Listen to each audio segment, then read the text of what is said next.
everybody, I'm Alesha, and if this is the first time you're here, welcome. I want to address 3 topics that I was thrown. How can I help? How can I be an ally? And why did I drop Alpha Phi Omega? That's technically 4, but I accidentally put 3. I'm just going to get right into it in the interest of keeping this video under an hour. And one of the reasons why I joined Alpha Phi Omega is because I just wanted a place to call home. I wanted brothers and sisters because I never had siblings growing up. And a lot of organizations on campus at the time kept rejecting me. And I'm one of those people to keep trying despite. And to answer the black ally, the ally question, I just feel like some of you are just posting Black Lives Matter posts just to be posting them and you really don't mean it. There's been a number of you where I've ran into you out in public when you're with your white friends or when you're with a certain group of friends, you act like you don't know who I am. How fake and phony is that? How can you sit here and talk about my Black Lives Matters and you post that all over our feeds when you really don't mean it in real life? You're still out here stereotyping, you're still out here racially profiling, and you're still out here being mean to people who are different than you. Who's different than you? I'm pretty sure that didn't come out right, but hey, I'm drinking liquor, so some things might not come out right. And I'm not trying to be mean, I'm not trying to be cruel, and I don't hate anybody. I'm just speaking honestly right now because I can see right through the post. And it's not just a post, and it's not just quotes that's going to make long-term change. You know, I can sit here and post all day, but you got to go out there and make the change. You know, go through the training, go do some soul searching and see what can I do to solve this problem. And racism is a huge problem. And so I just think some of you are posting Black Lives Matter posts. Yeah, I'm an ally. But then you're out here being the same way, stereotyping people, being mean to people, and it's just not cool. Oh, there might be some noise in the background. I'm trying to keep the noise at a minimum. One of the reasons why I joined, I already talked about that, but another reason why I joined was I just wanted a place to call home. One of the first things I noticed, the air conditioning, hello. One of the first things I noticed is that there was a clique problem. And if I have to redo this video, I probably will, but I'm just going to go with it. There's going to be noise in the background, I'm just going to deal with it. But one of the things I noticed, there was a clique problem. And if you're watching this and all your friends are white, I'm not mad at you. I'm not judging you, but I am going to ask you to be more inclusive, because when I joined Alpha Phi Omega, there was a lot of friend groups that was already established, and they were not going to let nobody else in because you got your people you already trust, your clique, your group. And again, I'm not faulting anybody who you're close with, because hey boo boo, Speedy, that's my doggy. I'm not going to get angry at you for growing close to certain people because that's your people, but I'm just going to ask you to be more inclusive in your day-to-day life.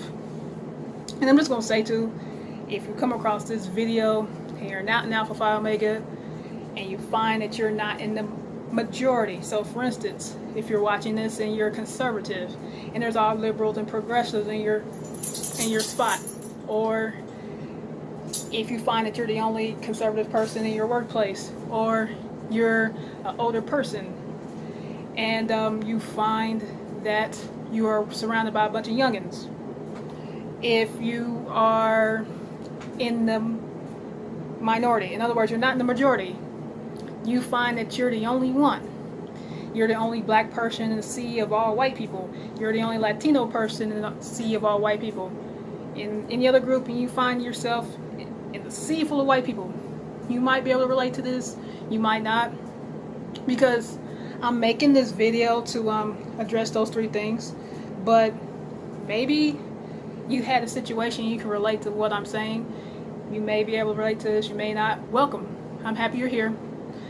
There's some white people who might come across this that genuinely your heart's in the right place, and I appreciate you, and you just want to watch a video because you're curious. Welcome.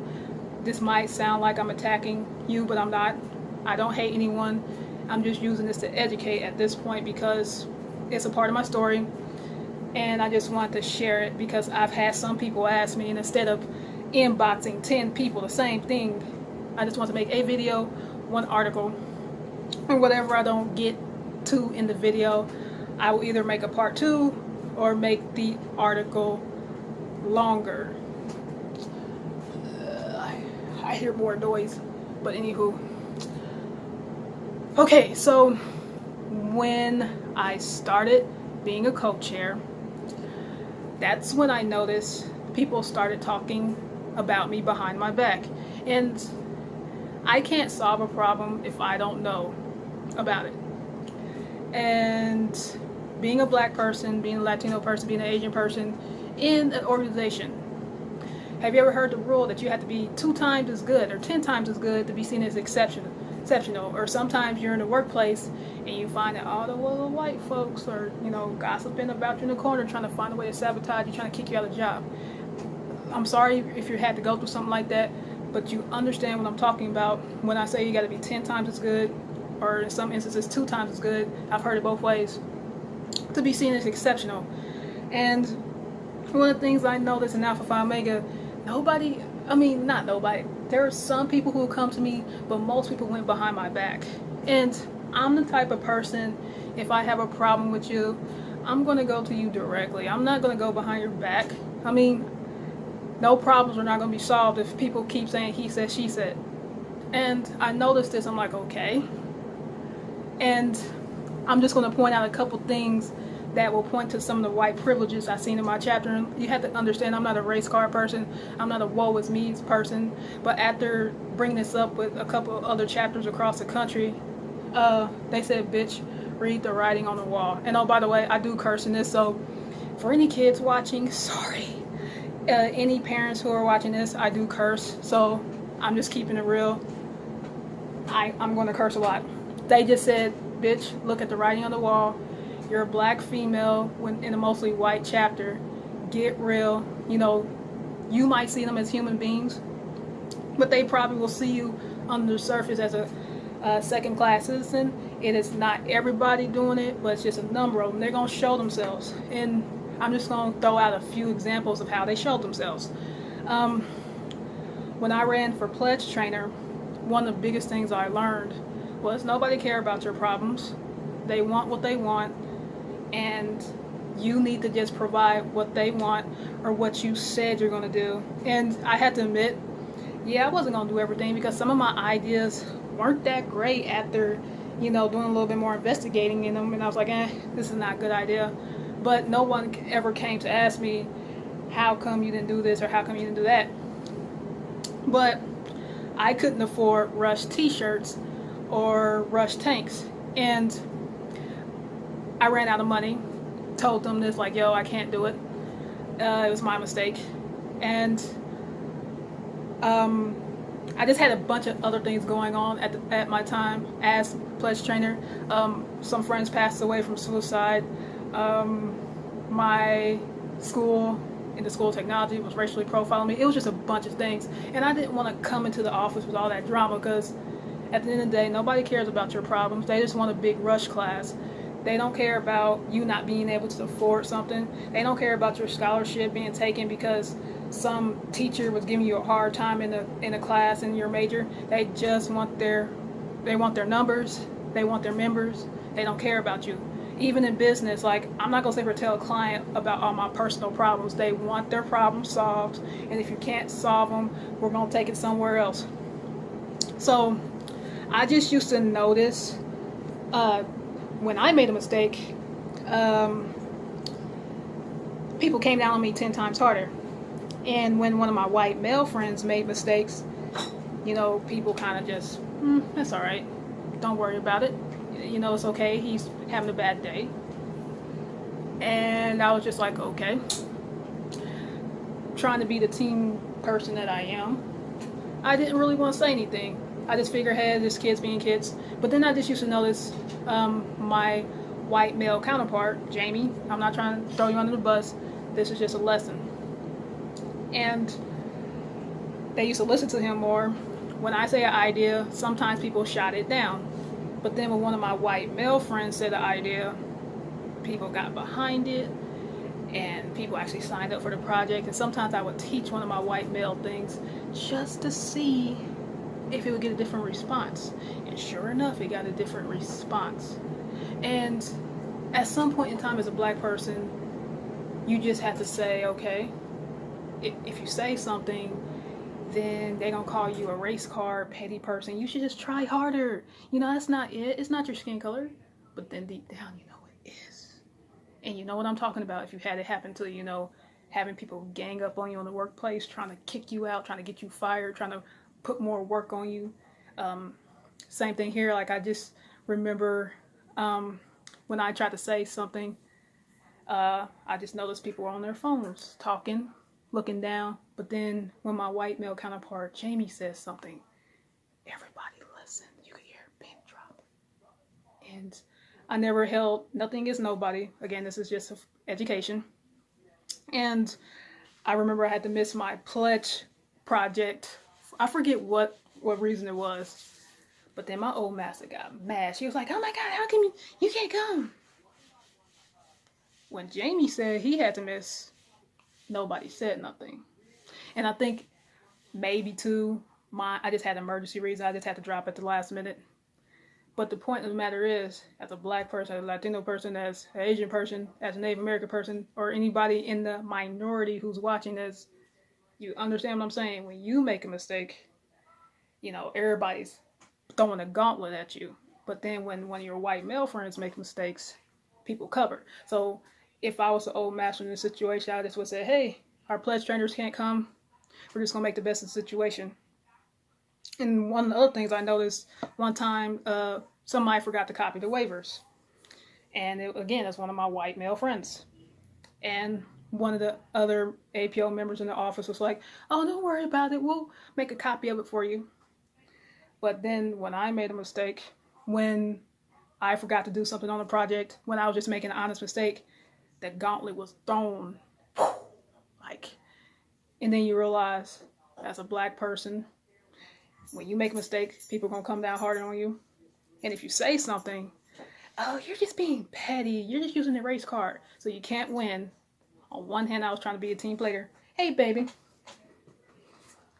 On one hand, I was trying to be a team player. But on the other hand, you just realize what's going on. And I definitely noticed more white privilege going on, especially when I ran for president. And honestly, at first I said, whatever this president thing is not for me. They voted for who they want to vote for. But then again, when I brought this up with other members across the country, they said, again, look at the writing on the wall. You're a black female in an all-white chapter. Bitch, wake up. And when I ran, I remember looking out in the crowd. Everybody was on their phones. Well, not everybody, but a number of people were on their phones. They were opening up their books. You could tell they didn't want to be there. And you could tell that Emily made them want to vote for Jamie or an influencer in your chapter. In fact, let me take 10 steps back. How many of you have somebody in your chapter that people listen to in your workplace that everybody likes? There's that one person that, you know, everybody goes to because they know what they're talking about.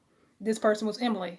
And I'm not trying to throw you on the bus, Emily. I'm just trying to teach you a lesson. Hang tight. Same thing with Colleen. Same thing with some of the other trailblazers. You could pretty much tell that she wanted Jamie and Aaron to be president because it definitely wasn't me. And that's okay. You can vote for who you want to vote for. I'm not mad. But one of the things that's good and bad about having an influencer like that, people start to automatically side with this person, you know. I'm just going to listen to what my friend wants me to do. I'm going to listen to what so-and-so wants me to do. I'm going to listen to what yada, yada, yada wants me to do. Instead of voting or thinking with your mind or heart. So by the time I got into that room to say my speech, I can tell that, you know, I wasn't going to win the war because people have already made up their mind. They weren't going to vote for me. And that's okay. Like, those are my brothers. You have a right to vote for who you want to vote for. But at the same time, they didn't give me a chance. So if you want to be the ally that you say that you want to be, I'm just going to ask you to vote for a black person to be leader in your organizations. Vote for that Latino to be the CEO of your companies. Let that Asian take the lead role in your films. Let people of color take the lead. And I'm also going to ask you to give them the same benefit of the doubt that you would if it was one of your white male friends in that same position. So for instance, if somebody forgets the field trip waiver and because they were having a bad day, cover for her. And if it happens to be a black female leader, cover for her. Be her pep talk. Be the person that she can confide in. But damn it, don't use information against her and then go all across the chapter trying to gang up on her. Because I've seen it happen so many times in several organizations. You know, you put people of color in leadership roles, but then people sabotage them and try to do things to set them up to fail. And again, if you're a black person and you're in an organization of all white people and you've had it happen to you, you know what I'm talking about. If you're a Latino person and been in the organization where you're the only one in the sea of white, you know what I'm talking about. So I'm just going to ask you, if you're watching this, give the people of color a chance to lead. Do not throw the gauntlet at them when they make mistakes. And please, please, please, cover for them the same way you would cover for your white male friends. Because I will tell you, there's been a number of times where when I made a mistake, but then when the white male makes a mistake, oh, that's all right. You know, he's just having a bad day. And I've seen that happen so many times that it's crazy. And I can sit here and keep talking for a couple of hours about that, but I won't. And here's another example of white privilege. In high school, I remember my English teacher, you know, she was going to make sure that I didn't get no more than a C in her class.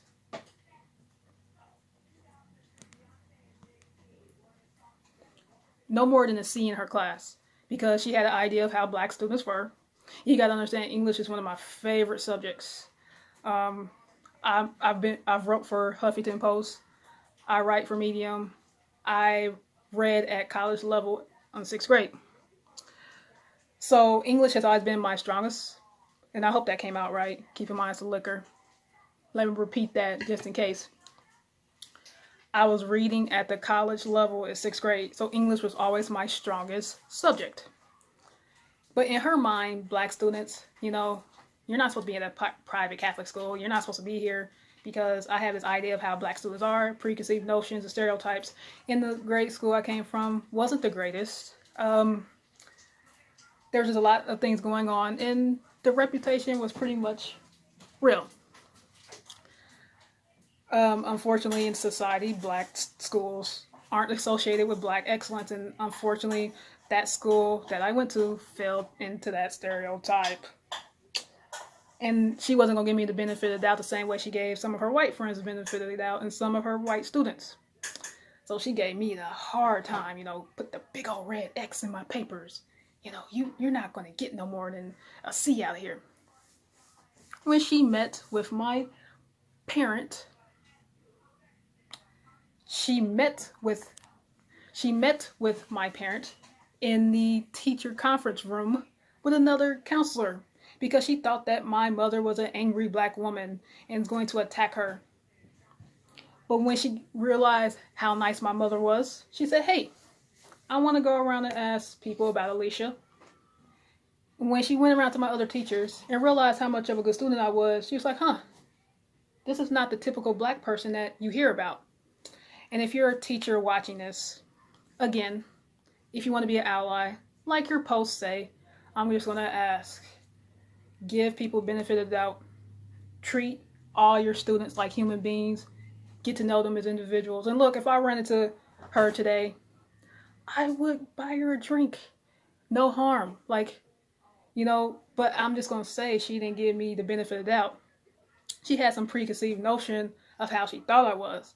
You know, they have an idea, you know, put black people in this box, you know, stereotype them all and they're all the same way. Because, see, I'm going to explain more of this later, but they like to put the worst examples and then say all black people are like that, but then put the best examples of white people and say they're the best.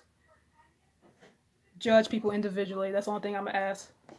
And yeah, I could keep going. There's probably more things I need to elaborate on, but again, whatever I miss, I am going to write it out because I don't want to make this a 3-hour video.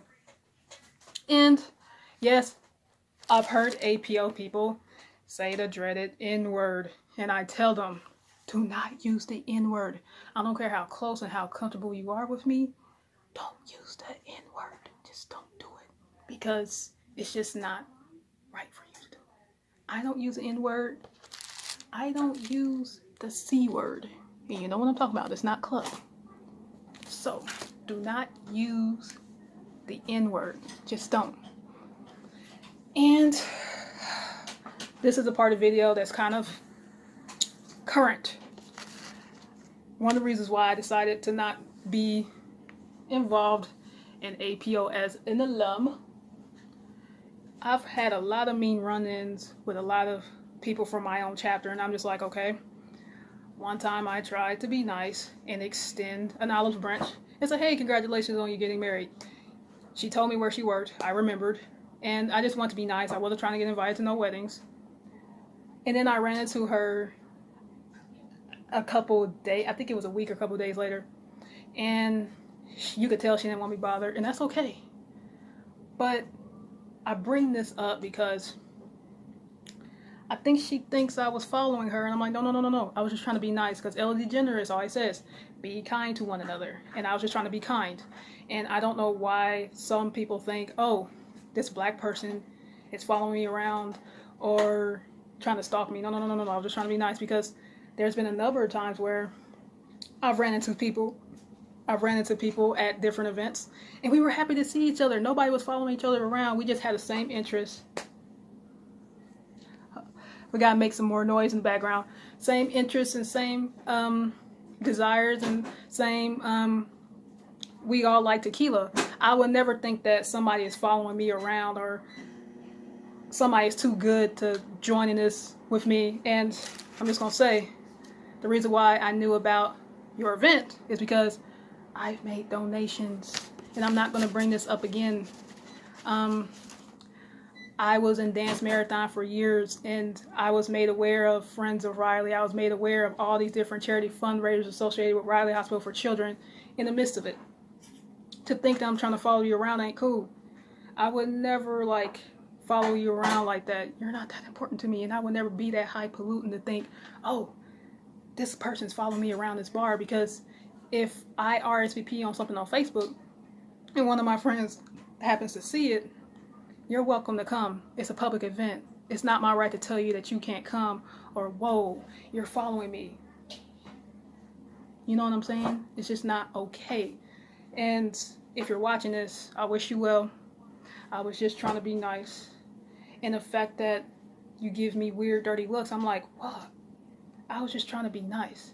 Like, I've done it on multiple occasions. Like, when I was filming a project in New York, sent one of my friends some donuts and said, hey, it was nice meeting you. Hope we get to work on set again. And she said, Alesha, that's one of the nicest things that somebody has done for me. And I just had to explain, are you okay with me sending flowers for congratulations? Because I had a lady that I tried to be nice to, tried to reconnect with, and she took it the wrong way. And she said, why are people treating you mean for being nice? I don't know. But to cover my ass, I'm asking permission. And again, a lot of people are like, why are you asking me to be nice to me? And I just have to explain again. There's this lady that I knew. She took it the wrong way. She thought I was trying to follow her. She told me where she worked, and I was just trying to be nice. So when you have a wedding, would you be okay with me sending you a congratulations? She said, absolutely. Don't even tell me when you do it. I just want to be surprised. And So I will cover myself, but understand I'm not trying to follow you around. And if I see any of my friends out in public spaces, I'm just going to be nice. And I'm running out of time, but I decided to not be involved in Alpha Phi Omega as alumni because people have just been mean. And I thought about making Alpha Phi Omega one of my lifelong organizations where I give a lot of money to.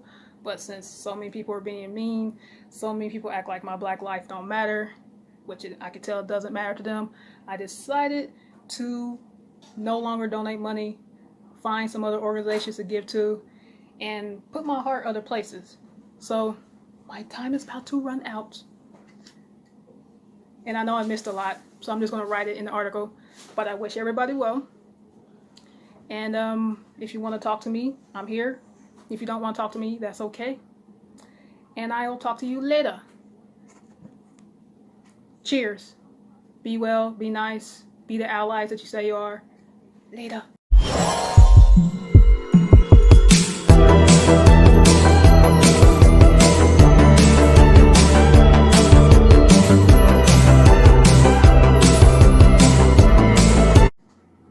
Hey everyone, it's Alesha. Just in case this is the first time visiting this channel, welcome. Okay, so I decided to make a part 2 because I just want to go over a few more points. And after the video ended, I was like, there's a few more things I want to add. Hopefully I get it in.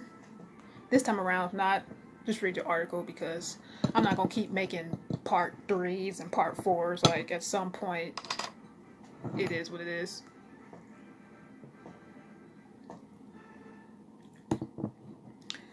In the last video, I was finishing up the point where I try to do nice things for Alpha Phi Omega people.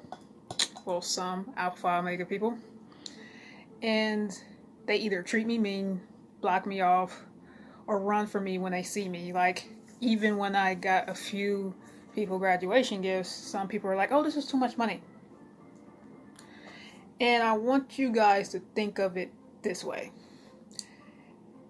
Did any of your white friends buy you flowers and you treated them the same way? Did you treat them mean or were you nice? Did any of your white friends give you a gift and you treated them mean or did you treat them nice? Did someone in your past tell you that black people can't afford this or somehow black people aren't supposed to be in this sort of event because it's too much money or whatever? And the reason why I bring this up, I'll get to how you can be an ally. And the reason why I bring this up, one of my white friends told me something very profound a while back. She basically told me that as a white person, you're told that you're superior, you're told that you're better, you're told that you are genetically better in every way. It's up to everybody to get to know you. And you just have to reject this idea and realize that you're not better than everybody else. You're equal. And I just wonder if someone in your past told you that, I'm superior and these people are beneath you. And I'm just going to ask you, if you really want to be an ally, like you say you are, stop thinking that you're the only ones that can afford things. Stop thinking that you're the only ones that can go places, do things, afford $1,000 dinner party tickets or whatever. Because I do think with some of my APO brothers, and you can comment below if you had the same experience. After school is definitely a 370, 380 difference. I started going to New York for auditions, Miami, all kind of places. And I noticed as I started to move up, some of my own APO brothers started distancing themselves from me. And you just have to wonder, is it because that you go on different paths? They're not really happy for your successes. Like they always want to say they are. Like they wish you well. But then when you start to do well, they start hating on you, start being jealous of you. And here's the sad thing. I watched you in school do things that I wish I could have done. Like, I was still supporting you. I was still happy for you. Like, for instance, they rejected me out of a lot of organizations. Like, you got into BGR. I didn't. I was happy for you. I was not jealous of you at all. I wished you well. You got to study abroad, and hey, they turned me down. I was always happy for your successes, but you can't root for mine. And I just have to wonder, like, why is it that you just can't be happy for somebody? Just clap for somebody. When somebody does well, it's not going to make you any less of a person to clap for their successes or be happy for them. So I sometimes wonder, why do some of you feel so small when you see other people do big things? You know what I mean? Because trust me, I could have easily have been one of these girls that try to be a cutthroat, and I didn't get in the sorority of my choice. But instead of being that way, I just decided to help other girls get in the house. You know, I've had plenty of friends that I helped. You know, at this point, they didn't want my ass. So I was going to help other girls get in the houses that they want to get into. So I just took a lot of people under my wing and said, hey, you know, you can crush Rush Week. You got this. I mean, I never had a hateful bone in my body. You know, I rather see people happy. And it's just sad that some of my own brothers that I love and support couldn't show me that same love and support back. So it just made me not want to be around and not be involved in APO as an alumni. And another thing that one of my friends told me is, as a black person, you stay in your place, they ain't got no problem with you. When you start to move up, you know, you start to make your little change, you start to do things in the world, a lot of people just start to hate on you because you bust their stereotypes, you bust their myths. They had this idea of how a black person was supposed to be, or how a Latino person was supposed to be, or how Native American is supposed to be, and you definitely exceeded their expectations. And some people just don't know how to take you. So instead of being happy for somebody, they hating on you. And it's too bad because, again, if the shoe was on the other foot, if you opened up a successful business, I would take you out for a tequila shot and we'll celebrate. But everybody's not like that. And I just made up my mind. I just want to be around like-minded people who root for my successes, and I can root for theirs, and I can clap for them, and hey, they can clap for me. It's not no competition because I'm not competing with nobody. The only person I'm competing with is myself.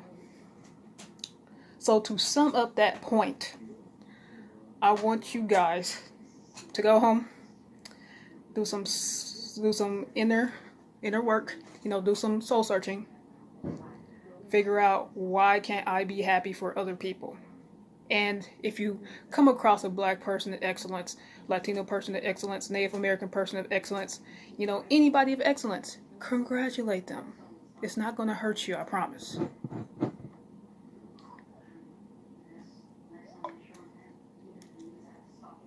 Now, and I think some of the reason why I had some clap back from some of my brothers too is I wasn't comfortable with telling people things. I've had several people over the semester say, hey, you want to talk about it? Yeah, I would love to, but I've had so many people talk about me behind my back in the chapter and throughout my life. I'm just not sure.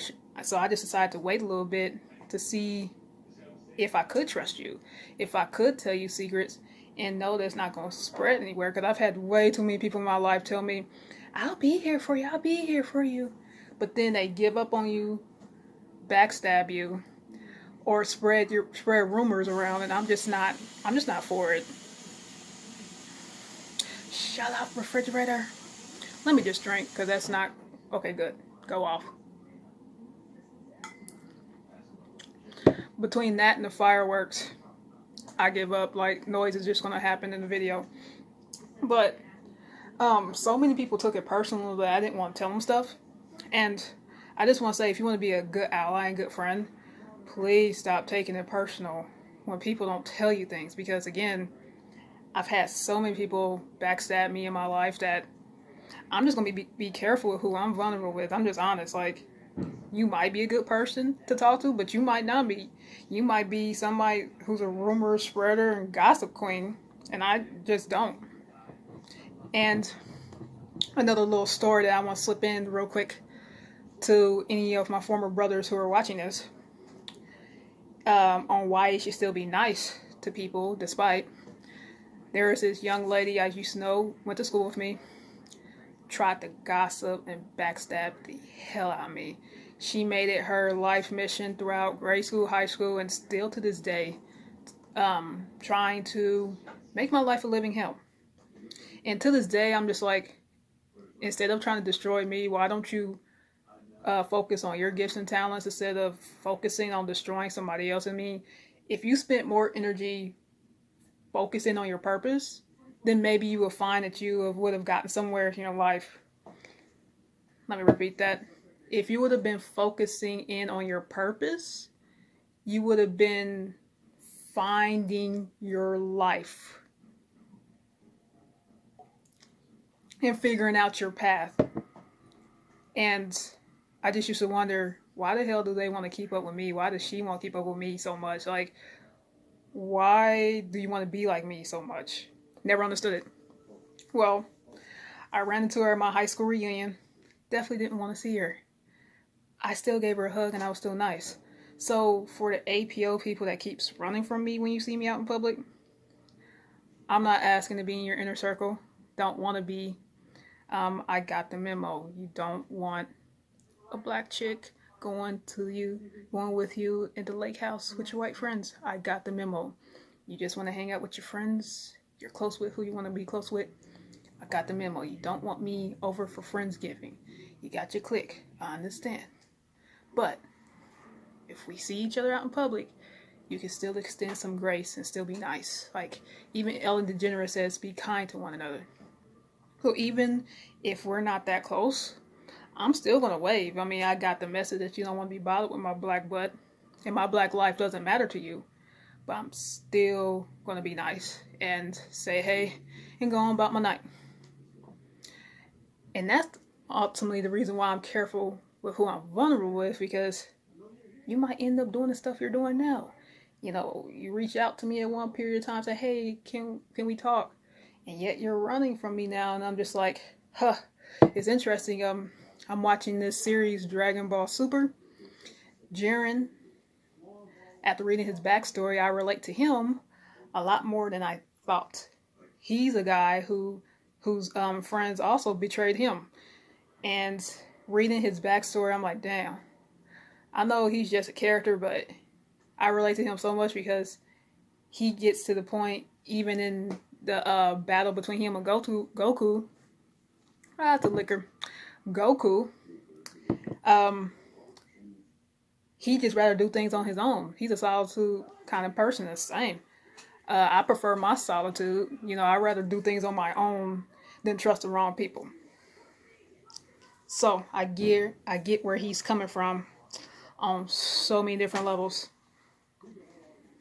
And I just want to say, like, personally, in my, like, experience, due to the way some of my APO brothers has been treating me, I would much rather go to a homeless shelter than ask some of you for help.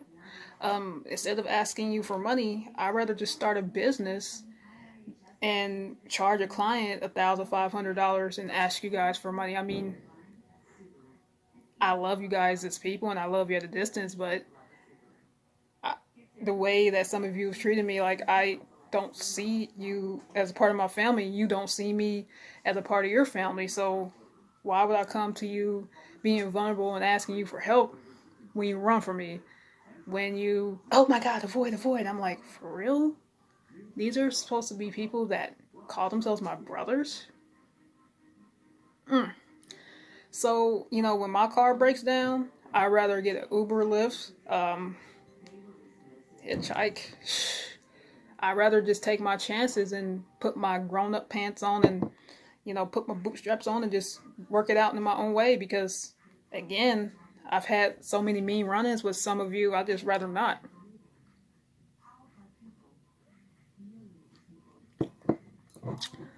Whew, that's some good shit.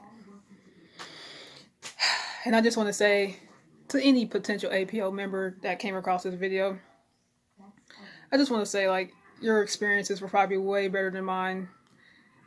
Give the organization a try. You may find that it's your home for life.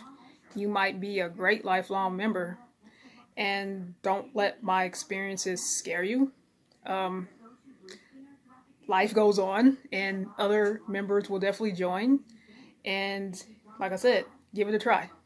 Don't let my experiences scare you. I'm sure you'll do great in your chapters across the country and across the world. So this is probably not the best video for you to be watching if you're a potential, because I don't want to scare you away. This is just me being honest because people have asked me my opinion due to the climate that we're in right now with this sandwich pandemic of racism going on and everything else going on with the COVID. I've been reaching out to people saying, hey, how's it going?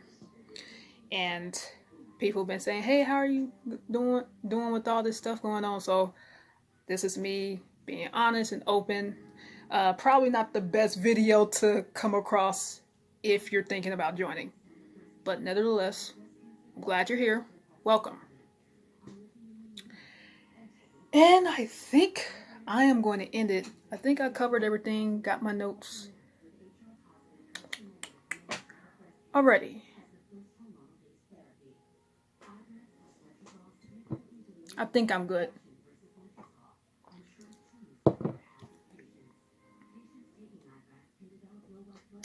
Oh yeah, one more important thing. I wanted to get a different opinion on something. Are you the only one? I mean, in other words, are you the only black person in your organization, or the only Latino in your workplace? The only Asian, only, whoever group you're in? Do you get treated nicely? Because I believe it's out there. I haven't found it yet, but it might be out there. So I just want you to comment below if you are involved in a loving organization who genuinely loves you.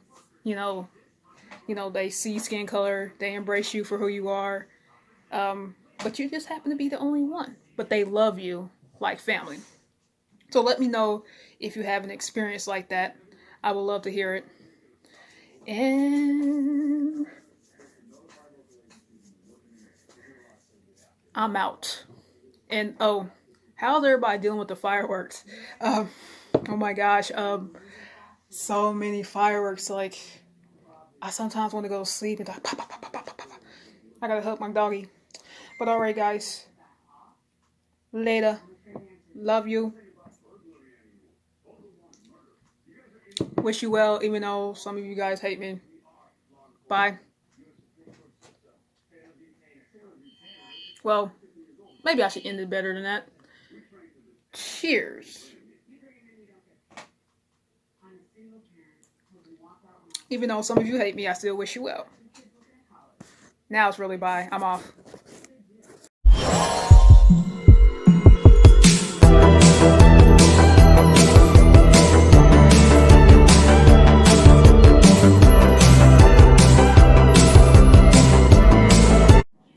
Hi, my name is Alesha, and if this is your first time visiting my channel, welcome. I wanted to revisit one of my popular videos, why I dropped Alpha Phi Omega.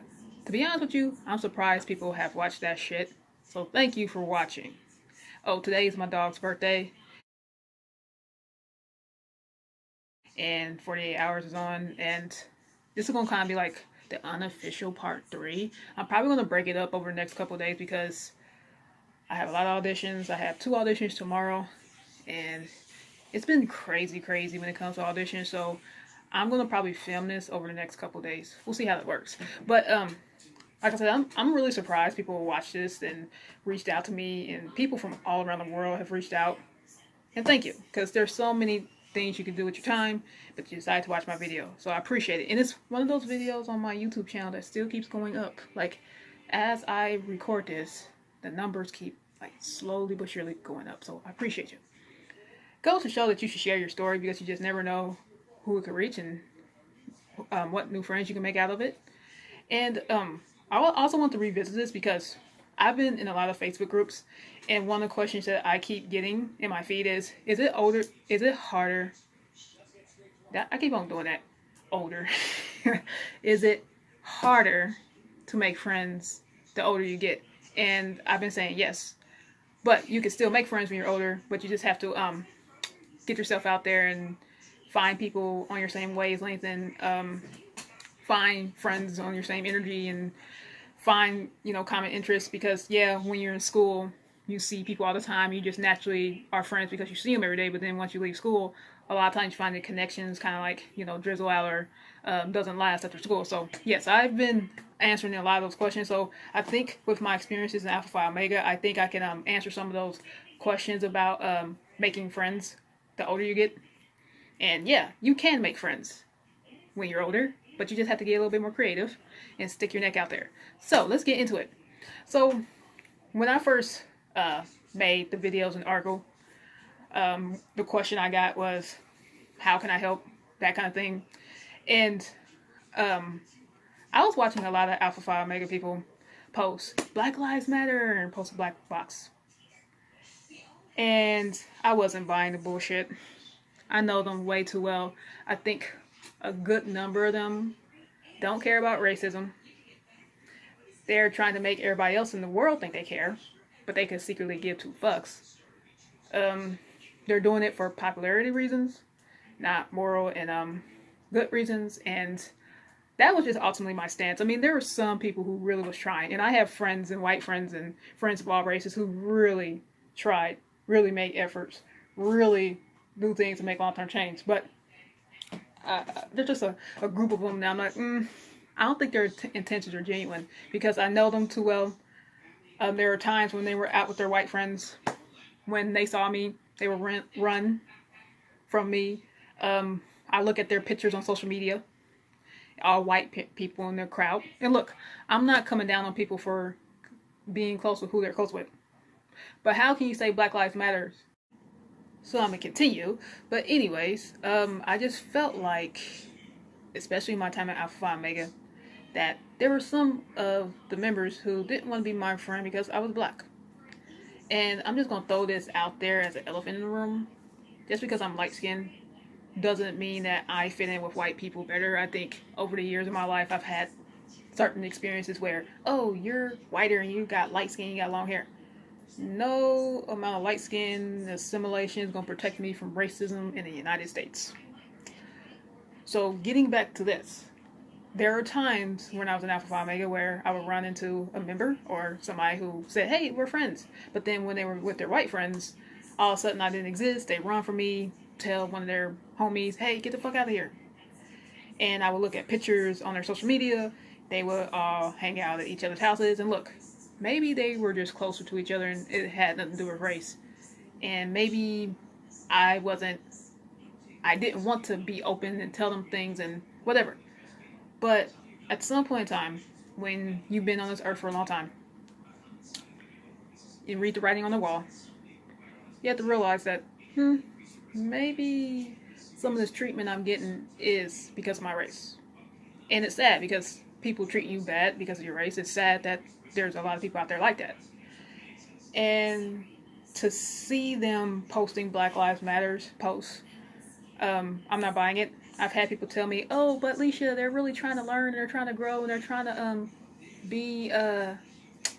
they're trying to learn, and I'm just not buying it. Because I have white friends and friends of other races who you could tell they care. That you could tell that they really want to learn, really want to grow. But I feel like these people that were posting, they were just trying to be a member of the team for image purposes, for popularity reasons, not for moral and good-based reasons. They were just doing it because they don't want to look racist. They don't care about black people. Like I said in the last clip, how can you talk about Black Lives Matters when you don't even have black friends? You don't even make an effort to get to know people outside your own race. You kind of have your own little clique, your own little bubble. And yet, and wait, here's the thing about some of them. Some of them will go as far as, having friends of, Asian descent, Indian descent, Hispanic descent. They'll have all other race of people in their photos. But the one race of people that's always missing is black. So this tells me that maybe some of my Alpha Phi Omega friends or brothers. Maybe some of them have learned harmful things about black people growing up, and maybe they've heard harmful stereotypes about black people, which are not true, and they're uncomfortable around black people. So I made that video and article last year. Well, the videos, I had 2 videos and 1 article. I made them last year because I wasn't buying it. I didn't think Black Lives Matter to them. They didn't care. I have friends who care and make it obvious they care, but they only posted the black box once and think that, oh shit, we're on the team. But no. And then I have some of them who have gone as far as having 1 black friend and their CEO all white. And I'm just like, that's not gonna cut the mustard either, my dears. You know, A for effort, but no. You really need to have a diverse group of friends. And if you don't, that's more of a reflection on you. So when I see, you know, them posting Black Lives Matter stuff, these pretenders, those are the ones who I was calling out. Because I have friends of all races who are really trying, who really make the effort, who post and really put themselves out there. Hey, what can I learn? How can I help? And these pretenders who are pretending to be on the team, they should be fucking ashamed of themselves. Like, like, if you're posting that, and yet you're going back doing the same thing, you should be fucking ashamed of yourself. And it was almost annoying to see the pretenders post, we're on the team, what can we do to help? Same people who ran for me when they saw me out in public, acted like I didn't exist when they were with their white friends. The pretenders. But yet you somehow want to pretend that you're on the team. You care more about fitting in than making long-term change. And I wasn't buying it, starting to get annoyed with it. And I was told from several people, you know, if they actually took the time to read this, they could probably learn something. But the people who need to read it won't, and your friends who are really on your side, who really love and support you, will. I said, oh yeah, definitely. Because I've had people reach out all around the world, and I'm surprised. I've had some people ask me, do I want to rejoin Alpha Phi Omega? And I said, no, I do not want to rejoin Alpha Phi Omega. I will still talk with people who talk with me, but I'm not interested in rejoining. And that's basically why I made it, because I was seeing too many fake people who were just hopping on the bandwagon for their own personal gain, trying to, like, you know, get a piece and, yeah, we care. No, you don't. You know, you don't care. You haven't shown you care. You had a black friend in Alpha Phi Omega in your chapter, and there were times where you ran for me and act like I didn't exist. So no, you don't care. You just don't want to look racist. So that's why I originally made it, just to address the pretenders. And again, I've been told that I could be pretty blunt and straightforward in my articles and mediums, but you'll definitely know where I stand. It's not like I'm a talk behind your back and talk amongst my friends. I'm just going to come at you directly and address it. So that's why I made it in the first place. I'm going to go ahead and get into some juicy stories and maybe answer the group's questions on how you can make friends as an older adult, i.e. 20s and 30s. We're not old, but we're not in that grade school, high school, college stage anymore where we see our friends every day. So I'm going to go ahead and get into that, and I will see you in like 1 second. So, my view still stands. If they care about black people, then I am the president of the United States. So, let me get into, for people who haven't watched the first 2 parts, the reason why I was looking to join an organization in the first place, especially on campus. I am the only child, and being the only child growing up, I've been used to just sheltering things and not burdening people and not talking with people and just kind of just powering through things on my own. And I've had friends throughout the years, but I've also had a lot of situations where my trust was broken. So I really have a hard time trusting people. And even today, I still don't trust people that much. I mean, I have some friends that I obviously trust and have opened up to, but that's taken a long time. And even for like a long time, I didn't even tell them a lot because I just wasn't sure how they were going to receive it. But anywho, getting back to this, I wanted to join something that was bigger than myself, get outside my comfort zone, maybe get some siblings, and maybe get some people who's in my life that I can get some outside perspectives on. Because sometimes it's just good to get some different opinions and different perspectives, and maybe you're not seeing a problem a certain way. Maybe they can help you see a problem this way instead of that way, instead of like you basically get outside your own mindset sometimes. Or, yeah, get outside your, what's the word I'm trying to say? Get outside your own view. And sometimes it's good to see things from different perspectives. And, yeah, so I wanted to find some people, and I kept getting rejected. Um, and there's that quote that says, sometimes when you're rejected, it leads you to what you're supposed to be, and it redirects you to something better. But still, it would just been nice to like have somebody to turn to. And so I kept trying, even though I kept getting rejected from a bunch of organizations. I still kept trying anyway. Like, even though, like I said, that quote rings true, sometimes rejection leads you to something better, and it redirects you to something better. And rejection is not rejection. You should just keep going. And I did. And also, I was just experiencing a lot of friends passing away on campus, traumatic things, and I'm not going to get into it because I don't want to make this like a 3-hour video. I lost a lot of friends in college over different things, and I just wanted some people that I could go talk to about it. And I wasn't expecting anyone to solve my problems, but it just would have been nice to maybe have some people be there. And finally, I was just dealing with some racist things from my major, and just racism on campus in general. And it just would have been cool to maybe like not go through those things by myself. And at that point, I was like, I'm shouldering a lot on my own. Let me try to get out there.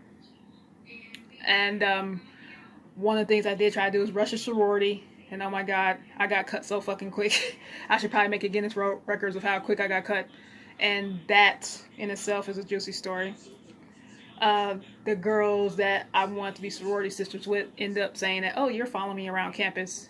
That those relationships ended up souring. And that got really nasty. And I'm like, oh shit. So I'm about to tell you that story in like 1 minute. Okay, so I'm pretty sure I'm going to miss some things, but one of the reasons why I wanted to join sorority is because, again, being the only child growing up, I wanted siblings, wanted to get some outside perspectives. I wanted to join something that's bigger than myself, get some opinions that are outside my own little head. I meant to say that in the last video. I kept on saying mindset, bubble, perspective, but all those things were true, but I just could not. When I was doing this thing, I couldn't come up with the right word at the time. Basically, I wanted to get some perspectives and opinions and different viewpoints, and wanted to rush and try out something. And there's these girls from my high school that I really admired, and you have to understand, like, I'm the type of person that even if my life is going to hell or is bad or is fucked up, I'm still happy for other people's successes. I wanted to hang around people that I want to be like. And of course, one of the things they tell you is if you want to be successful, hang around people who are successful. And I really admired the girls because I knew they didn't have to go through some of the stuff I was going through. They didn't have to experience the racism I experienced. They didn't have to experience some of that stuff. And one of the girls was homecoming queen. And I thought, whoa, this is cool. And when we hung out at the frat that one night, I'll never forget this. They're like, hey, you should rush. And I said, sure. So long story cut short, I rushed, got my ass cut. We hung out maybe a couple times, but then after that, it just kind of got awkward because I was going through some hard stuff in college, obviously. If you know me, see my videos, yeah, I was going through some hard shit. And one of the things I did, hey, I want to go out to bars and, you know, get my mind off things for a couple hours, go out, hang out. And the way our college scene was set up, you know, you can run into people various times over the weekend because there weren't a lot of bars on that campus, and I'm keeping the name of the college out because I choose not to acknowledge their existence. We have a kind of a bad relationship right now. So usually there's a chance of you run into people every weekend. Like I said, I try to hit up all the bars. So there's usually a chance that you will run into the same people because you're a regular. And I kept running into her out at bars. You're following me around. Oh my God. And I'm like, she was kind of like being a mean girl. And instead of just saying, hey, I don't want to be friends anymore, you know, I don't want to be your sorority sister, never did want to be your sorority sister, she just kind of was mean to me. And I made a song about it. She didn't like that either. So I made a decision. I said, am I going to let one girl who's just being a mean girl keep me from coming out to bars, or focus on all the other people who are happy to see me? I'm happy to see them. They're happy to see me. So I just kind of ignored her and just said, hey, you know what? Fuck her. I mean, I'm going to go out and, I'm having a hard time, and she obviously is being mean about it. I'm just going to hang out with the people who are happy to see me, and I'm happy to see them. And just for transparency purposes, I'm out in LA and New York, and sometimes when you go to bars and go to the same bars, you're going to see the same people. I would never tell somebody, hey, you're following me. Now, if somebody calls my house 100 times, 200 times, shows up at the foot of my bed at 2 a.m. in the morning, yeah, I would probably call the police. But they were just being mean about it. Okay, so now Saturday Night Live is in the background. So when you're going through things, yep, there's going to be some noise in the background. When you're going through things, sometimes all you need is just a friend to give you a hug and say, hey, everything's going to be okay. That definitely didn't happen here. And I think God may have helped me out by helping me dodge a bullet, because I just get really scared to think of all the things that maybe could have happened if I joined that sorority, and maybe she would have been mean to me if I was actually a sorority sister. You just don't know. So I think I dodged a bullet, and I actually was in the Facebook group recently, and I'm going to show you some screenshots, and due to the privacy, and we have a trust in that group, one of the girls is thinking about rushing, and she got hundreds and hundreds and hundreds and hundreds of comments.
Hey, we'll write you a recommendation letter, and message me. I'm the president of this and the president of that, and I'm the VP of recruitment of this.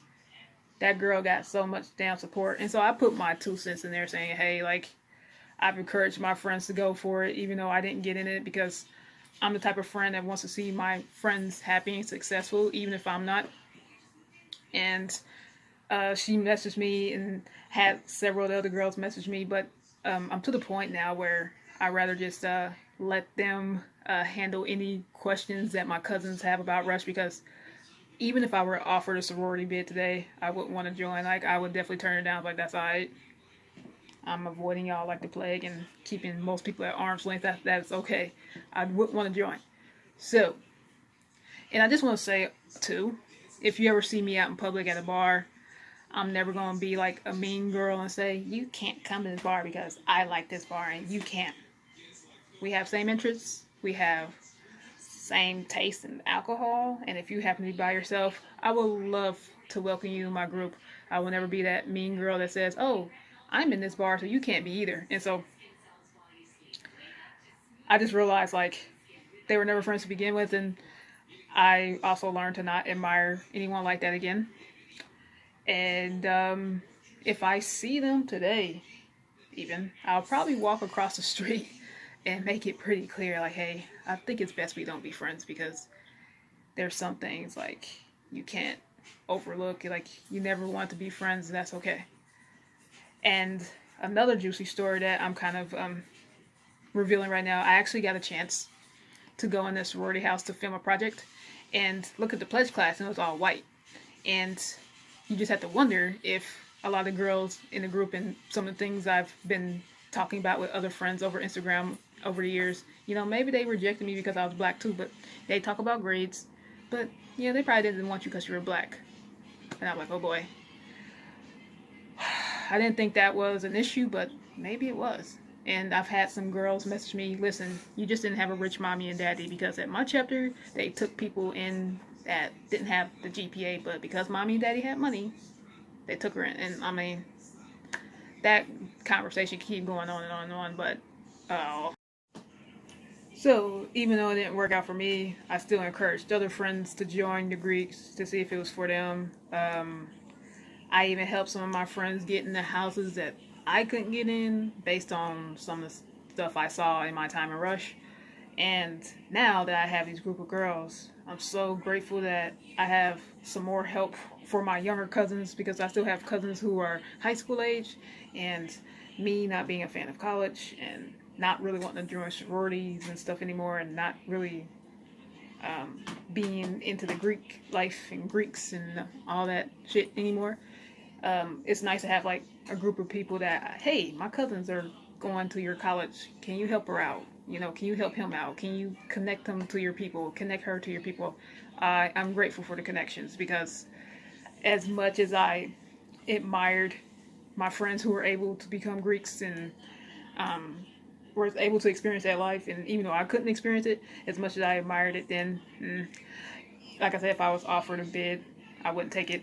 So I will always be grateful for my friends from the frats and the sororities. I mean, let me repeat that.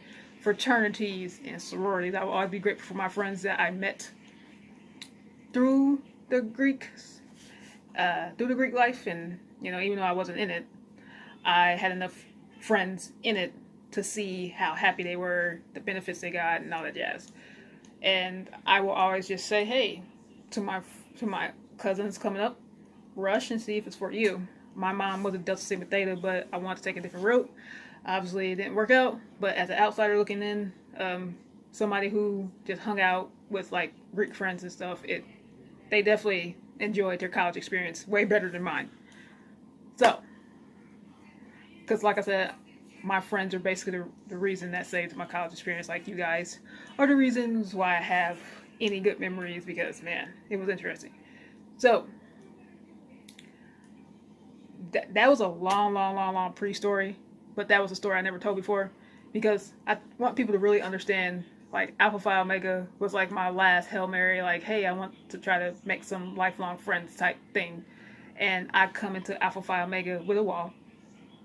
Girl that I want to be sorority sisters with, the girls that I want to, be in my wedding and all that jazz, accuse me of following them.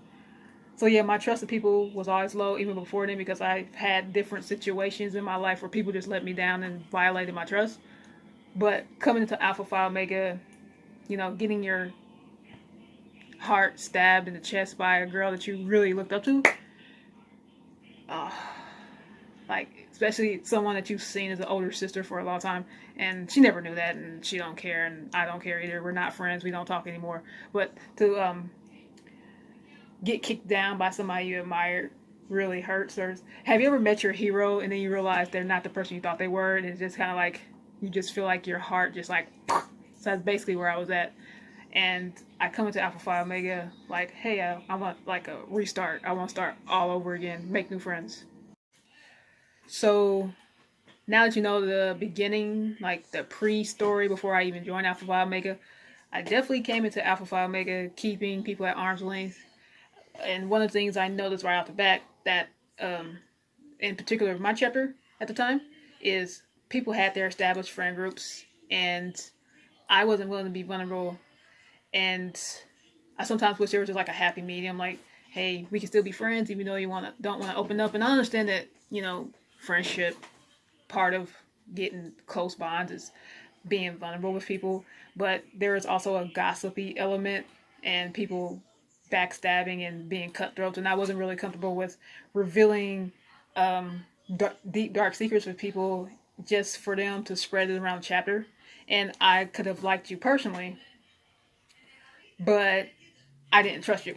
And like I said, with my history of not trusting and people violating my trust and spilling my secrets everywhere, when I see and saw people gossiping, I wasn't gonna tell them anything. That was one thing. And at the subconscious level, I've always felt like some people in my chapter did not want to be friends with me because I was black. And I hate to keep making shit a race issue, because if you know me personally, I don't like pulling out the race card. But at the same time, I'm the person who will read the writing on the wall.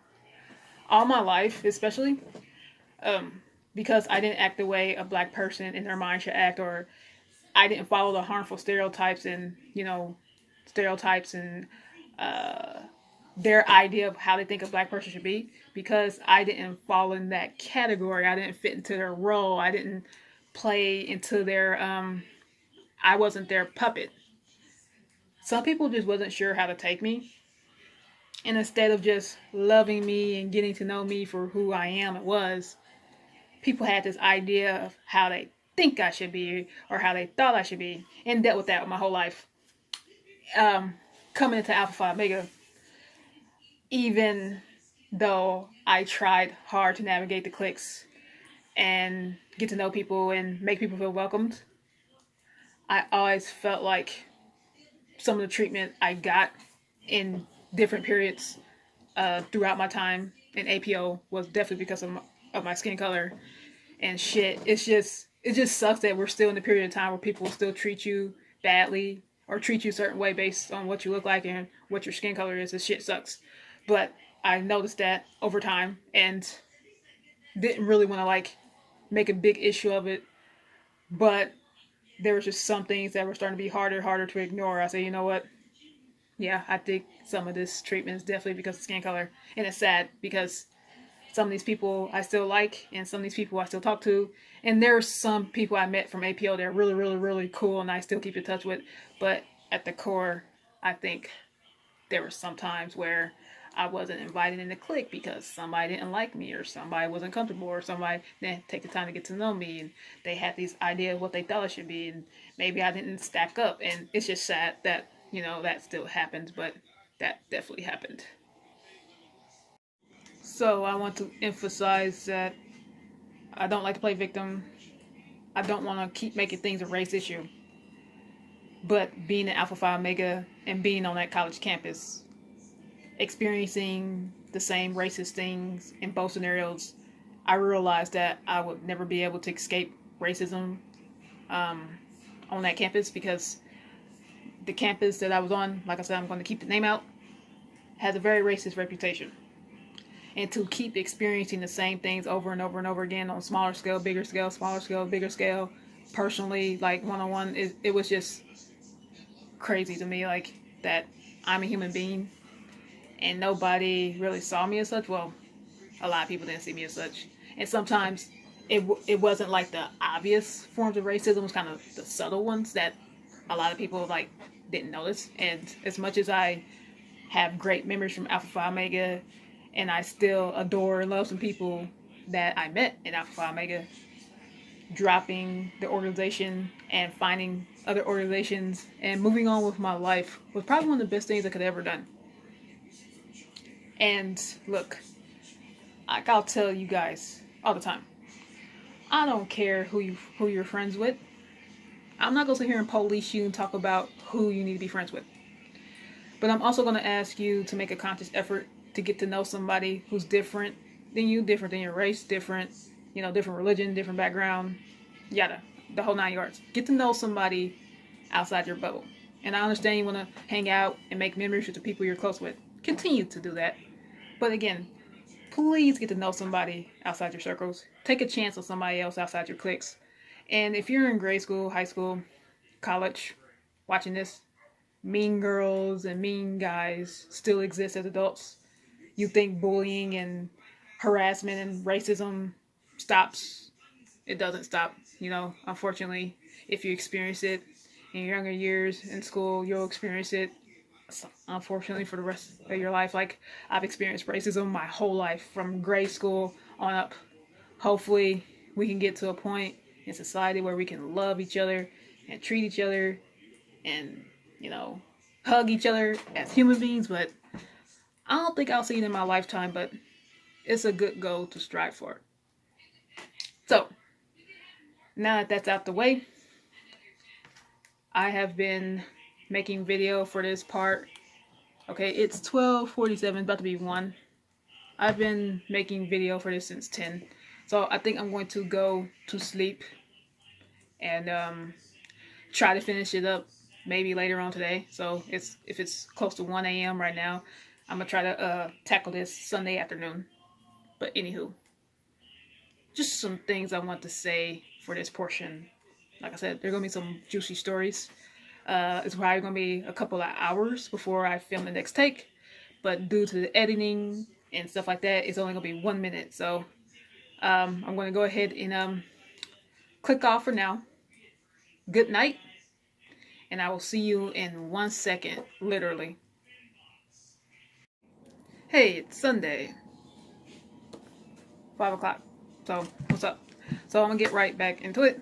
I was going to save these for interviews, but I figured these are really juicy, and I think they would be good stories to kind of add, because if you watch the first 2 parts, I talk about a lot of things, but this is the story that I was going to save for interviews, but let me just get it out and open. I was in downtown Indianapolis, and by the way, there's music in the background. Once again, I apologize.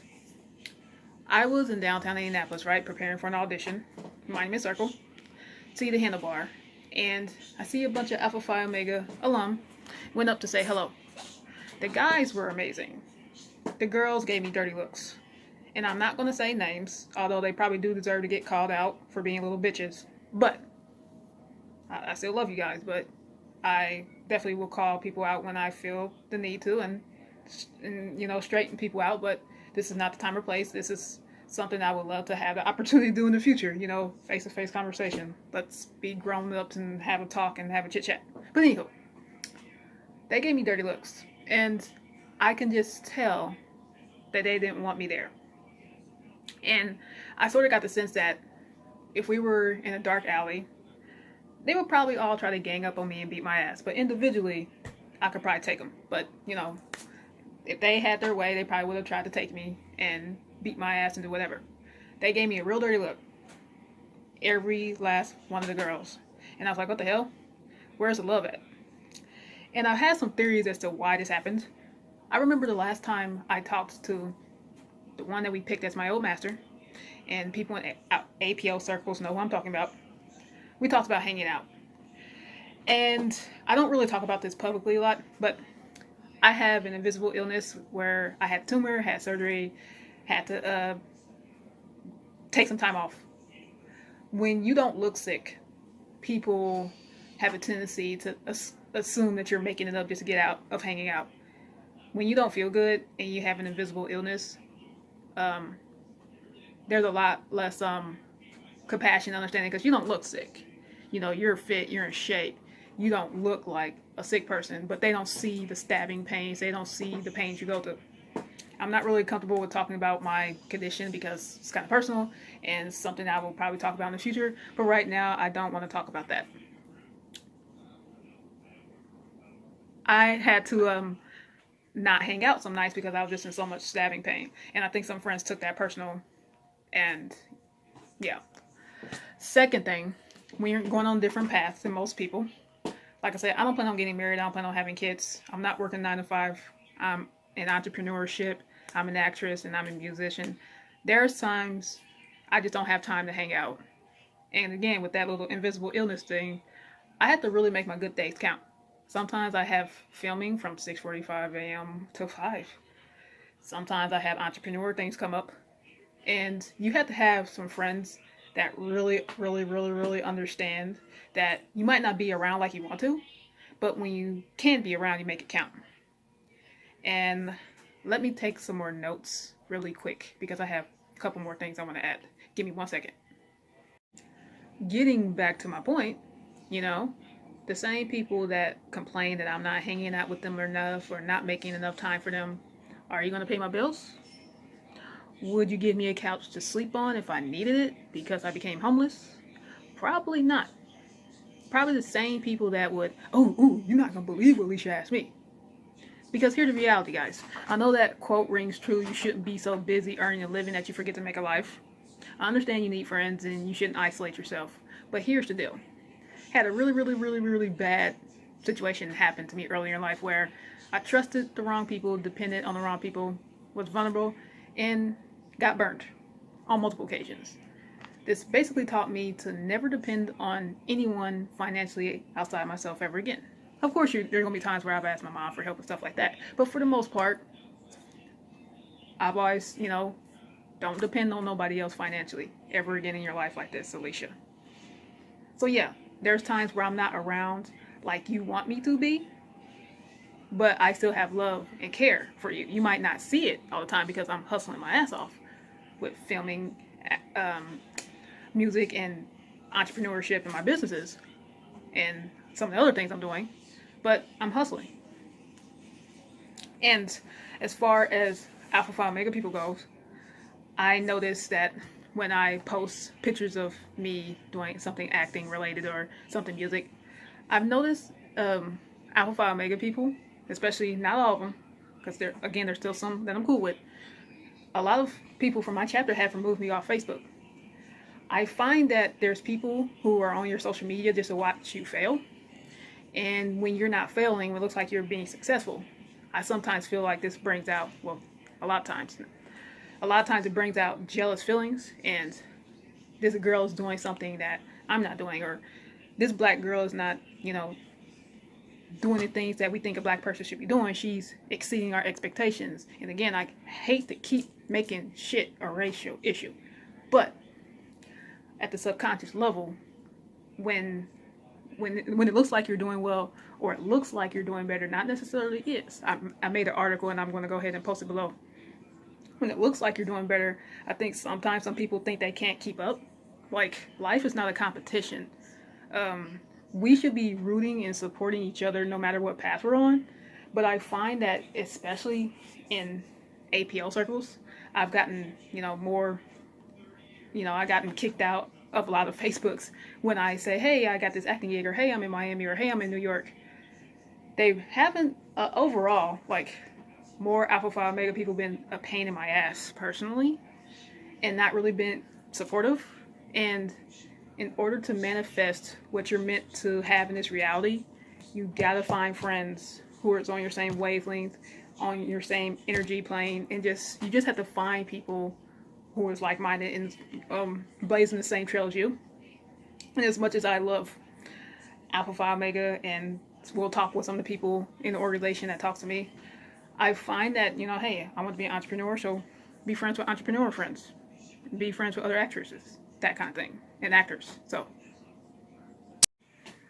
I'm a musician, and I also like making music. So when you are blazing your own trail, find like-minded people who is going down that same trail like you.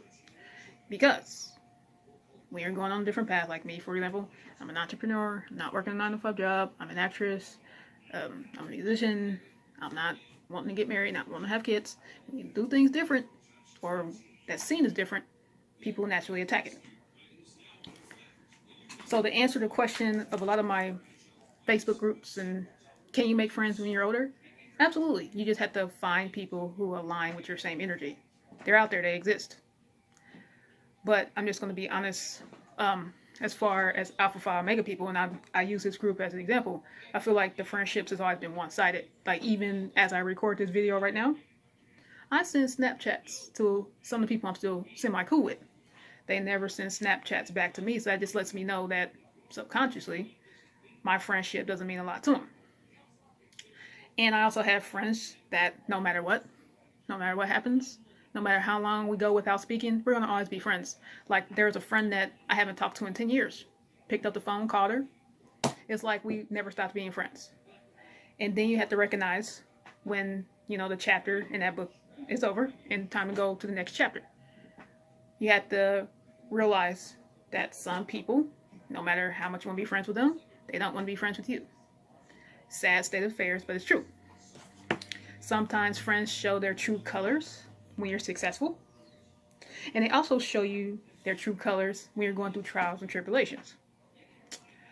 And sometimes I've also found when I joined stuff like Bumble BFF, I've joined fitness competitions, I've joined other Facebook groups. I've found friends that I've known for a lot less, that supported me in way more ways than friends I've known for years. And I also have friends nowadays that realize that your success doesn't take away from my success. There is enough room at everybody at the table to be successful. I just told some friends, listen, if my song got 100 streams and your song got millions and millions of streams, even though my song is struggling, you figured out your marketing strategy, I'm going to be happy for your success. I'm not going to, and like that, because some people out here think that, your success takes away from them. That's not true.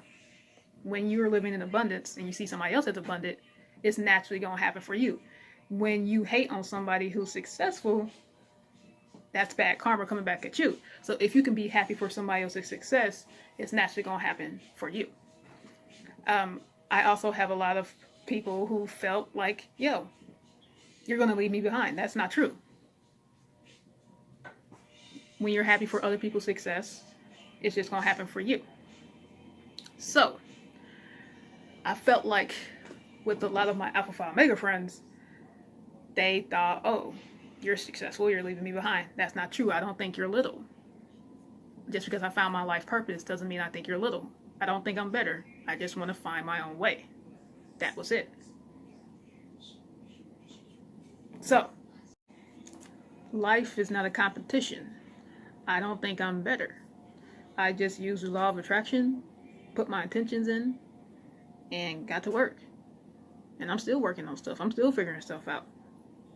Life is, I'm on my own timeline. Once I stopped, and I never really did, I don't compare myself to other people.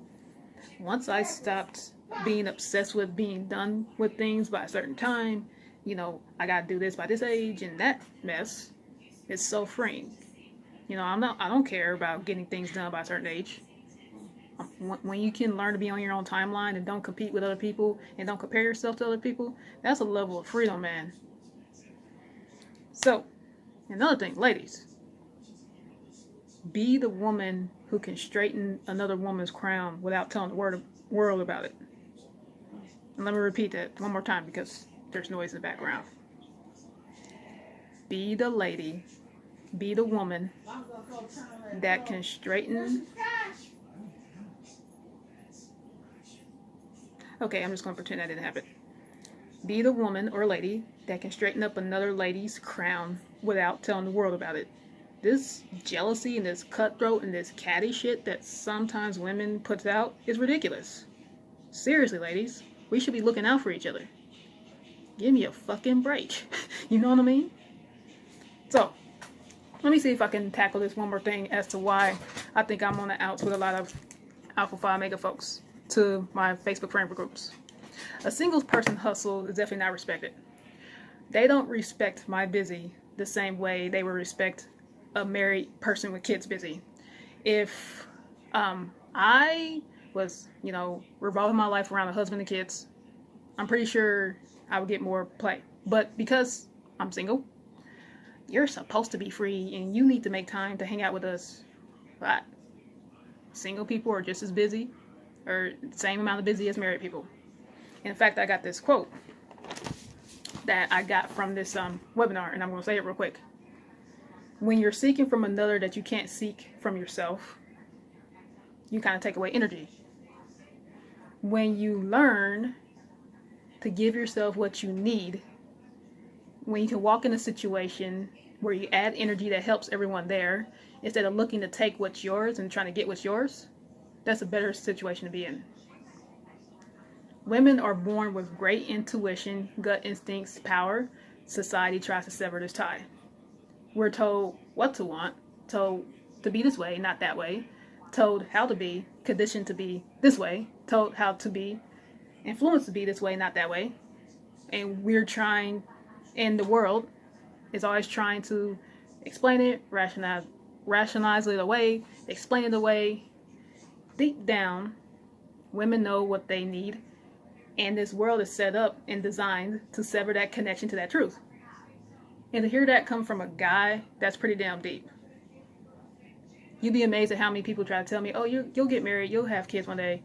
I don't want to be bothered. And I think a lot of people don't respect when you say you want to be alone. Like, they think, oh, you don't want to be out by yourself because we're such an extroverted society. When you want to be by yourself, you want to be by yourself. And it's the same thing like when I say I want to be child-free, instead of getting weird looks, oh, that's great. Instead of, bashing or trying to make you be a certain way, it would just be nice if we could just support each other no matter what life path we're on.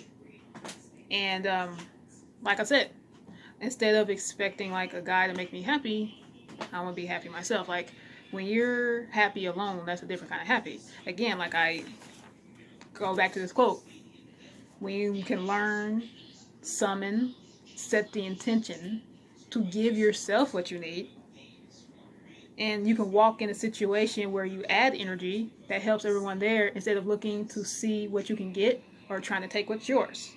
So instead of depending on somebody financially, instead of depending on the relationship for my happiness, instead of looking for some guy to complete me, that's what I'm talking about. When we can learn how to support each other's happiness and support each other's paths regardless of what it looks like to other people, that would be amazing. Let's see. What else did I have to say? I feel like I want to say something else. Give me a second. Another example I thought of, moms need self-care when they have kids. And there's people out here who really want kids but suffer with infertility issues.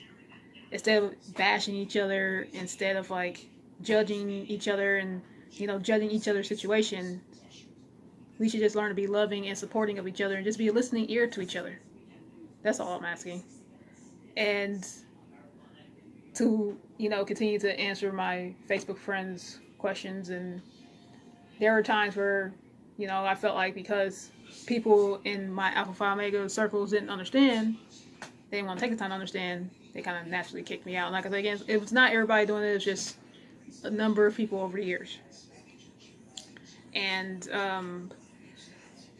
every once in a while, like, I might have somebody respond to a message, say, oh, or hey, or, they don't remember my birthday like they remember people in their clique's birthday and that kind of thing. So, just want to throw that out there. Just another thought. So, if you made it to this point in the video, I just want to say you're a trooper. But to my Facebook groups, grade school people, high school people, college people, anybody, any age, the one thing I want you to keep in mind is to make sure you consider the messenger behind the message. Just personal opinion, I think the reason why some of the APO girls that gave me the dirty looks, because they were given information based on a friend, and they want to fit in and stay in the friend group. And I hate to put this out here for grade school, high school, college folks. Bullying happens as adults, workplace bullying, whatever. Like adults, there's mean girls and mean guys. If a friend tells you juicy gossip, before you believe it and take it at face value, do your little bit of investigation. Do a little investigating and see if it's real. Because sometimes the person who's telling you the message could be jealous and toxic. And sure, if a trusted best friend tells me something about somebody, I'm definitely going to take the information. But sometimes it's best to give people the space to find out things for themselves also. But the one thing I will not do is be friends with my best friend's enemy. Had it happened once. I told a childhood best friend that one of my ex-toxic best friends was very toxic, tried to destroy my life, listed out about 10, 20 things. After this, she became friends with my ex-toxic friend, and to this day, they are still friends. I think it is the worst thing in the world to play both sides of the fence. So, stick with your friends, even if they tell you stuff. But make sure you do your research. Make sure you do your homework, and make sure your friend isn't a toxic, jealous person trying to spread rumors and gossip also. Because sometimes false information can be spread around for no reason. But again, going back to that situation, don't be a motherfucker who plays both sides of the fence. Because trust and loyalty is very big to me. And having that happen to me several times, I will never become friends with my friend's enemy. I will never become friends with my friend's enemy. So in other words, if my friend tells me, hey, that person treated me like shit, that person was not nice to me, I'm not going to go be friends with that person because I want everybody to get along. Because the reality is everybody in this world is not going to get along. Everybody's not going to be friends. Everybody's not going to play kumbaya and we're going to walk on a damn plane somewhere holding hand in hand. Everybody's not going to get along. I think that's the worst thing you could do is play both sides of the fence. So yeah, I have a little bit of I understand their loyalty to their friend, but just a thought. You know, do your research. Stick with your friends. Don't play both sides of the fence. Do your research. You know, pay attention to the messenger. Make sure the messenger isn't trouble. Booyah. So, if you find that someone is gossiping to you about other people, more likely they're talking about you behind your back as well. Finally, at the end of this video, my goodness, to all my people in my Facebook groups and all the people who come across this video and you made it to this point, you're a beast. Just want to say, and want to pose a question. If you find that you don't fit in anywhere, don't give up. Sometimes you don't align with the people that you're around. And in order to manifest what you're meant to manifest, sometimes you have to spend a little bit of time by yourself until you find the right people. I promise you it's worth it. I used Alpha Phi Omega groups that I was in as an example. You know, I didn't fit in the cliques either. And to be honest with you, I'd rather be on my own than be around toxic people anyways. And there's still some people I still talk to. But like I said, for the most part, throughout my time while I was in it, I really wasn't in the cliques at all. And like I said, I'm eating some food, so you gotta forgive me. This is really good.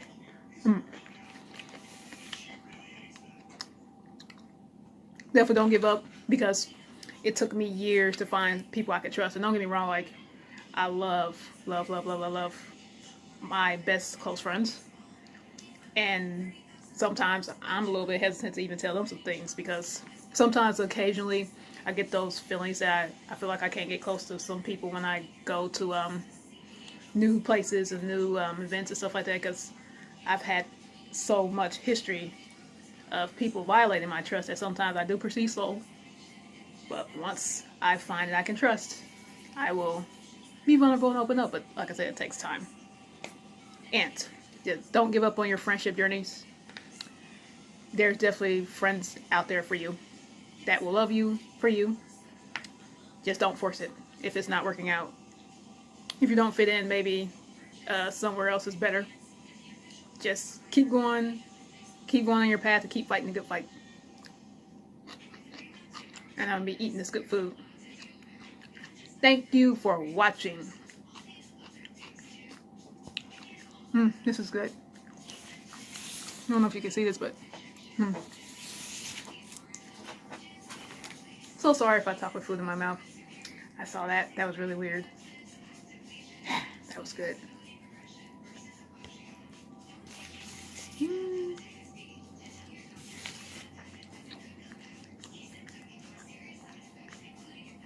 I'm pretty sure I forgot to say something else, but I'll either edit it in later or make another video.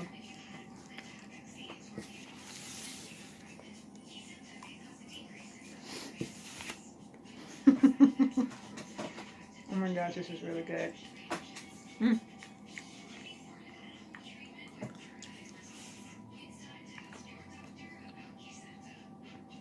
Like I said, if you have any more questions or more friendship questions or want to talk to me about this topic or anything else, hit me up. Instagram, Medium, Facebook groups. Hit me.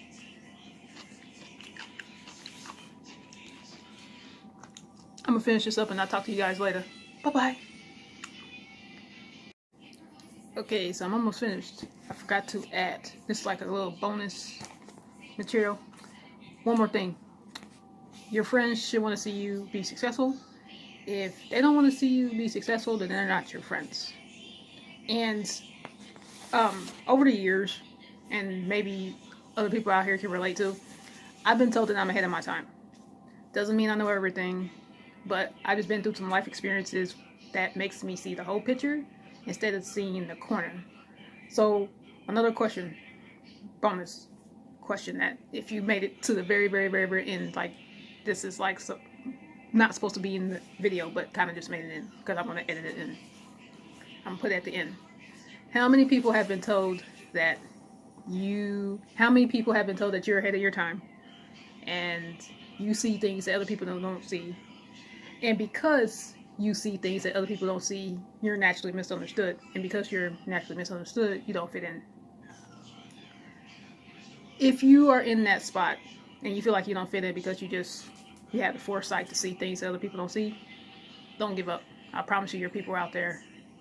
I got your back. I know you don't know me from Adam. You don't know who the fuck I am, but I'll be your friend and be somebody you could trust and tell your secrets to. I won't tell nobody, I promise, because I know what it's like to open your heart to somebody just for them to spill their beans everywhere. I promise I won't ever say anything. If you feel like you need somebody to talk to, I'll be that person. So I'm going to go finish this. I'm really going now.